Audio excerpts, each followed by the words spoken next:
Anginibingelele, ngiyanibingelela enhlana sezantsi umhlaba wonke ney'nkalo zonke. Ngifuna nje ukuthi sanibonani. Ukukhathala-ke yabona nje namanje ngihamba la e-Underberg, ngibheke e-Underberg ngisuka la eKokstad. Ngibuka nje ubuhle bemvelo, ubuhle bendalo. Ngibuya-ke laphana kuthiwa yini?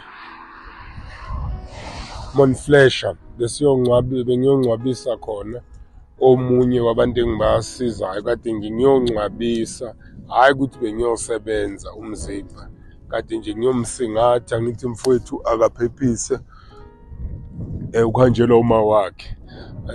Kade nginabo izolo kusuka uLesine, uLesihlanu, uMgqibelo namhlanje ngiyajika ngiphindela endaweni eNewcastle ekhaya. Nje lento yokuzwana, lento yokuphathana kahle, lento yokubukana ukuthi siphila yiphi impilo.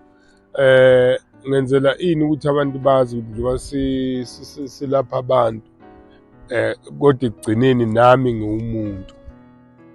So nami njengoba ngiwumuntu nje khona izimo la kufanele ukuthi khona ngibe umuntu ngiye ebantwini ngiyophila ubuntu, kungahlali njalo ngiqhula umuthi njalo hhayi ngibuyele ekhaya-ke. Ngicabanga ukuthi this week lesizoyiqala Monday ngizobe ngiphumulile kancane, abasegoli baye bangixolele kancane, hhayi khona. Hhayi sekuzwakele la engadini la, hhayi sekukuningi kakhulu la egazini.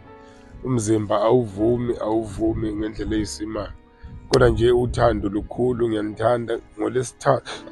NgoLesithathu ey'ningi nami senginikhumbule eNewcastle. Niphile lapha eMonflesha.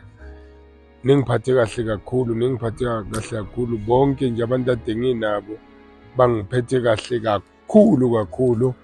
Ngiyabonga. Bayo.